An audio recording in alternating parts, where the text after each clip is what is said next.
This is Josh Wood's Genesis Podcast. My hope is that this will help you connect in new ways with the God of the Bible, as it helps me study, process, and think out loud. Thanks so much for listening. Let's go.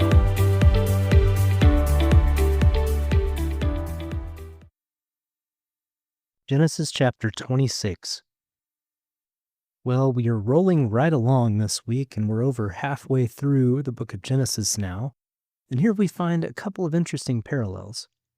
First, we find Isaac in a land of famine meeting Abimelech. Later, Isaac refers to his wife as a sister. His father Abraham dealt with the famine back in Genesis 12:10 and met with Abimelech, probably a different Abimelech, but still, in chapter 20. Abraham also referred to his wife as a sister, twice. Anytime we see similar stories in the Bible, there's usually a deeper message there. It's almost as if God uses repetition to shine a spotlight on a particular biblical story or stories. There are a ton of parallel stories in the Bible. For example, we have Isaac born from a barren woman, along with Jacob and Samson and Jesus born from barren women. We have the story of depravity of Sodom and Gomorrah, and an eerily similar story at the end of the book of Judges in Gibeah. The prophet Jonah falls asleep on a boat only to be roused awake by panicked passengers in the Old Testament. And Jesus falls asleep on a boat only to be roused awake by panicked passengers in the New Testament. The list goes on and on. There's immense depth to each of those stories. Each of those stories are packed with life lessons. So what point is God trying to get across here in the parallel stories of Genesis 20 and 26? You probably have your own takeaways from Genesis 26, but here are mine. First, and this is more of a side note than a takeaway, I suppose, we have a situation here where an immoral believer is called out by a moral unbeliever. I can think of a few Christians who need to hear that happens sometimes. Just because we believe what is right doesn't mean that we are always right. What caught me this week was verse 24. I am the God of your father Abraham, NIV. While I don't think this was the point of the verse, I very much took this as a parenting challenge. What if God showed up to one of my kids and said, I am the God of your father Josh? How much would my kids know about God based on my life and words alone? What feelings would that spark in them? What if Isaac's response would have been, you'll have to tell me about you, God, because my dad never did. Or, if you're the God of my father Abraham, I'd like to find a different God. Think about this statement from your kid's perspective. Actually, I'll extend the same challenge to you that I did to myself. If someone approached your kids and said to them, describe the God of your father and mother, based on the habits of your day-to-day life, how would your kids describe the God you serve? How would they describe where you spend your time, energy, and resources? Would your kids say things like, he prayed before dinner, we showed up at church a lot, we gave money to some places? Would they say something like, my dad believed in the importance of following God, but he was much more passionate about the Dallas Cowboys or Republicans or Democrats or work or golf? Or would they say things like, I saw lives changed around my family. I saw my dad pray and or open his Bible throughout my life. I saw him peaceful when he shouldn't have been. I saw him dole out grace and mercy with his time, money, and talent. I saw him work to have a relationship with God rather than offering up a bunch of impersonal transactions to some theoretical deity in the sky. I'd want them to say things more like that.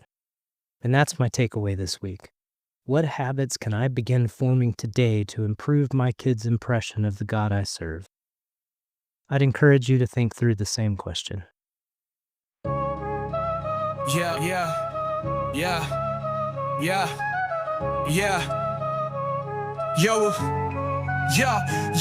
Yo, we're back in Genesis, chapter 26. Isaac's in a famine, pulling old tricks. Calls his wife his sister, just like Father Abe. History repeats, so things change but stay the same. Abraham met Abimelech way back when. Now Isaac's in the mix, doing it again.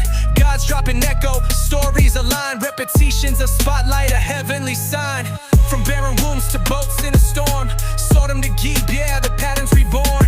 God's trying to teach us lessons in play. What's he saying to us through the word today?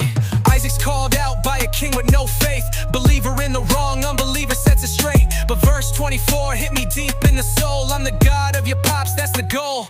What if God told my kids I'm your dad's Lord? Would they know him from me or just be floored? church a bit, or he lived it loud, man, his faith was legit. Yo, it's a challenge, parents take note. What's your life preaching? What's the quote? Christ the things that pass, where's your fire at? Grace in the grind, can your kids see that? So I'm switching my habits, starting today. Show them a God who's real in the play. Genesis 26, it's a wake-up call. Gotta show the kids, yo, that's God's my all in all.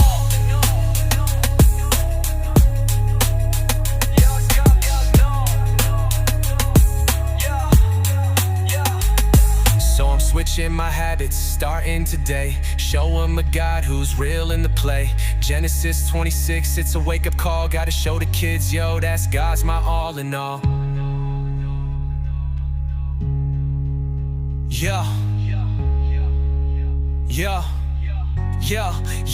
Yeah. No.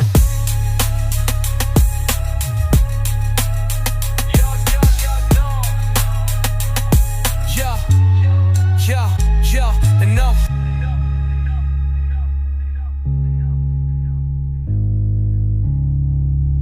Yeah, yeah, yeah, yeah, yeah.